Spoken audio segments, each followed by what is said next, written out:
Bonjour YouTube.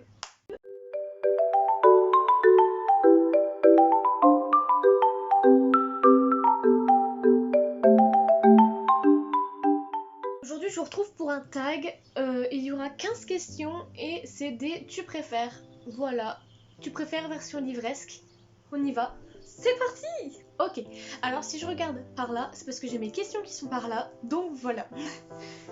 Ok, donc 1, votre livre préféré n'existe pas ou vous n'avez pas de coup de cœur pendant 3 ans. Alors, sachant que j'ai pas vraiment de livre préféré, mais j'ai plusieurs, on va dire plusieurs coups de cœur. Et je pense que si mes coups de cœur n'existaient pas, bah j'aurais pas pu écrire les livres que j'ai écrits moi-même parce que je me suis quand même inspirée de la plupart de mes coups de cœur pour écrire mes livres. Donc du coup, je préfère ne pas avoir de coup de cœur pendant 3 ans que mes livres coup de cœur n'existent pas. 2, conseiller un livre ou être conseillé. Conseiller un livre, je peux pas dire que je n'aime pas, mais je n'aime pas. Pourquoi Je vais conseiller un livre à une personne que j'ai surkiffé. Le livre, vraiment, c'est un de mes coups de cœur, mais vraiment un de mes coups de cœur. La personne va l'acheter, va le lire et va me dire qu'elle a été totalement déçue. Bah, clairement, je sais pas, j'aurais le cœur brisé et genre, je saurais pas où me mettre. Alors que me faire conseiller un livre, je préfère dans le sens où, bah, j'achète, j'ai pas vraiment un coup de cœur, mais bah, tant pis, tu vois. Je l'aurais quand même lu, je l'aurais quand même apprécié,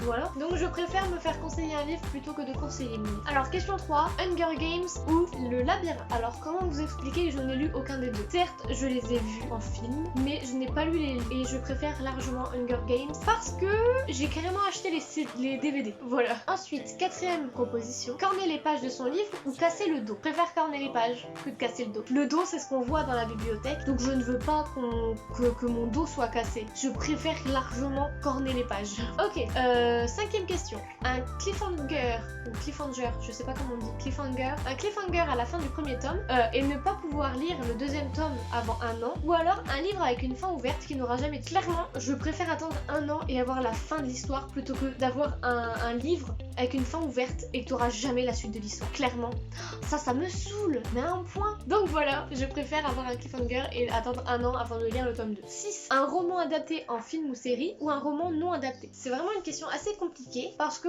les adaptations peuvent être génialissimes ou au contraire être nulles. Par exemple de 50 nuances, donc la saga 50 Shades qui a été mais vraiment réussie en film alors que les livres étaient nuls. J'ai pas vraiment d'exemple dans l'autre sens. C'est difficile de choisir un roman adapté. Après c'est vrai qu'un roman non adapté, il y a certains romans que j'ai dans ma bibliothèque qui n'ont pas été adaptés en film et j'aimerais bien les voir adaptés. Donc là clairement j'utilise mon joker. 7. Un livre génial avec une couverture moche ou un livre passable avec une couverture géniale. Je choisis direct la première proposition, donc un livre génial avec une couverture moche, parce que la couverture ne fait pas le livre. Donc, 8ème question. Se faire spoiler un livre ou ne jamais avoir la suite. Ah, bah je préfère me faire spoiler, parce que bah comme ça je sais ce qui se passe après, parce que ne pas avoir une suite, c'est chiant quand même. 9ème question. Ne jamais pouvoir parler d'un super livre ou ne lire que des livres nuls pendant 2 mois. Bah je préfère lire des livres nuls pendant 2 mois, plutôt que de ne jamais pouvoir parler d'un super livre. Imaginez, j'aurais pas pu vous parler du Prince Cruel, qui a été un de mes coups de cœur, mais magistral. Ah, ça m'aurait fait mal au cœur. 10.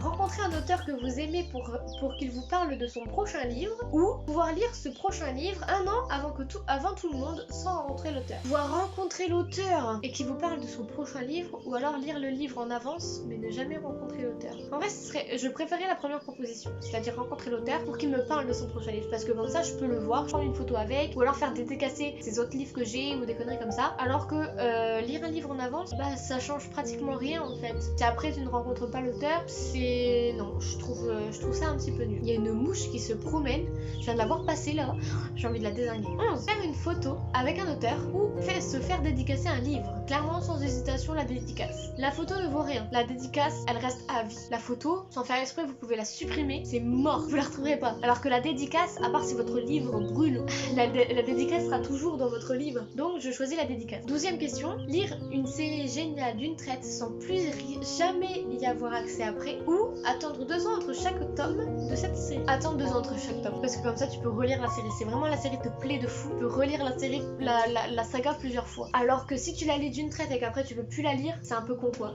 Donc non, je préfère attendre 2 ans entre chaque livre. 13ème proposition, un livre triste ou un livre qui fait peur. Je préfère les livres qui font peur. Ah vraiment. C'est comme les films d'horreur en fin de compte. Moi je préfère les film d'horreur, donc je préfère les livres qui font peur. 14. Un livre avec un prologue ou un livre avec un épilogue. Si c'est un one shot, je préfère largement les épilogues. En fait, il n'y a pas de question. Parce que en fait, le prologue explique à peu près ce qui s'est passé avant, mais j'en ai rien à foutre de ce qui se passe avant. Moi, je veux savoir ce qui se passe genre 1 an plus tard, 10 ans plus tard, 20 ans plus tard. Genre, je préfère largement savoir comment sont devenus les personnages à la fin, plutôt que de savoir comment ils étaient avant. Pour moi, c'est logique.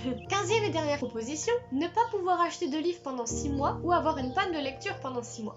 Choisir la première position, ce serait mentir. Parce que là, j'ai vraiment une panne de lecture, mais pourtant, je continue d'acheter des livres. Donc, clairement, je préfère avoir une panne de lecture de 6 mois et toujours pouvoir acheter des livres plutôt que pas pouvoir acheter de livres pendant 6 mois. Parce que bah là, oui, avec ma panne de lecture, si je peux pas acheter de livres pendant 6 mois et que j'ai ma panne de lecture, bah en fait, ma palle ne bouge pas. Alors que si j'ai ma panne de lecture, du coup, et que je peux quand même acheter des livres, bah ma palle, elle va augmenter. Donc voilà, ouais, je préfère quand même acheter des livres. Je suis une acheteuse compulsive, donc voilà. Donc voilà, la vidéo est terminée. J'espère qu'elle vous aura plu.